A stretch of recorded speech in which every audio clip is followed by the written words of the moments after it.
क्या आपने कभी सोचा है प्रभु श्री जगन्नाथ जी के स्वरूप इतने अनोखा क्यों है?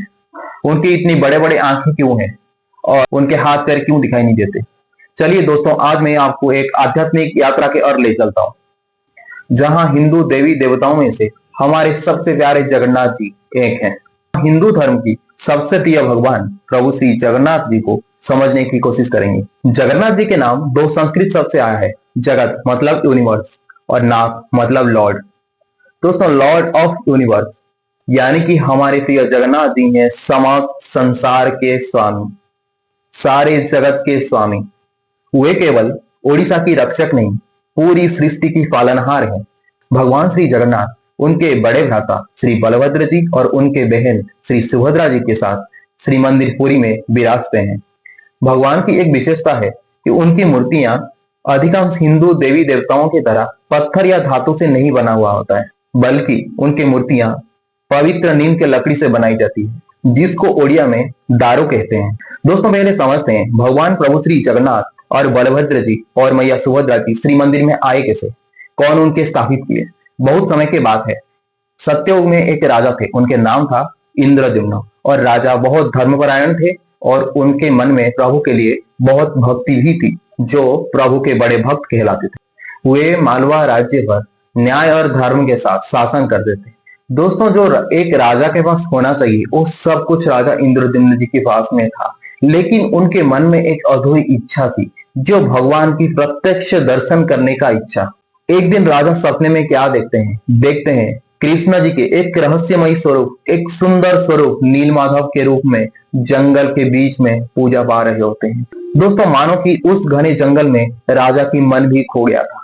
फिर उन्होंने अपने नींद टूटने का तुरंत बाद ही दरबार बुलाए। दरबार बुलाने के बाद जितने भी ज्ञानी पंडित उनके दरबार में थे, सबको इकट्ठा कर बोले कि हमको ये रहस्यमयी भगवान चाहिए, आप कहीं से भी ढूंढ के लाओ। लेकिन दोस्तों, फिर राजा क्या करते हैं, आपने जितने भी ब्राह्मण पंडित लोग थे सबको चारों दिशाओं में भेज देते हैं। फिर क्या होता है, जैसे ढूंढते ढूंढते पंडित लोग थक जाते हैं। एक दिन के बाद फिर उनको लगने लगता है कि अब नहीं होगा, हम ये राजा जो सपने में देखे थे शायद ये उनके सपना ही था। फिर सारे पंडितों ने धीरे धीरे करके लौट रहे थे, मानो राजा की आंखों की ज्योति धीरे धीरे करके बुझ रही थी। लेकिन दोस्तों, सारे पंडितों ने आ जाने के बाद में भी एक ब्राह्मण, एक पंडित विद्यावती जो नहीं लौटे थे।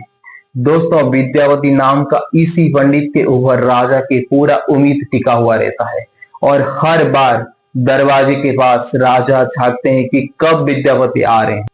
वहां विद्यावती जी थके हुए शरीर लेकर नदी और जंगलों के बीच में जाकर पहुंचते हैं एक वनवासियों के बस्ती में। फिर उनको पता चलता है कि वो वनवासियों के एक राजा है जिनके नाम है विश्वावसु। फिर विद्यावती जी ने उस वनवासी लोगों के साथ कुछ दिन रहते हैं और उनको पता चलता है उनके जो राजा हैं वो राजा की गुप्त पूजाओं के बारे में। राजा कहीं एक नीलकंदर करके एक जगह है जहां पे वो नीलमाधव जी को पूजा करते हैं। दोस्तों, मानो ये सुनने के बाद विद्यावती जी के आंखों की चमक और बढ़ जाती थी। फिर विद्यावती जी सीधा जाके राजा विश्वावसु के साथ बात करते हैं। लेकिन दिक्कत यहीं से शुरू होती है कि विश्वावसु किसी के साथ में भी नीलकंदर के बारे में इन्हें किसी के साथ में भी बात नहीं करते थे। दोस्तों, इसके बाद में क्या होता है, विद्यावती हमेशा हर बार की तरह हारा हुआ चेहरा लेके विश्वावसु के पास से आते थे, क्योंकि विश्वावसु कभी उनको ये नहीं बताते थे कि वो किसकी पूजा कर रहे हैं, कहाँ जा रहे हैं। जब विद्यावती जी के सारे ज्ञान, सारे विद्वान वहीं से खत्म हो जाती है तो इनके दिमाग में एक चीज आती है।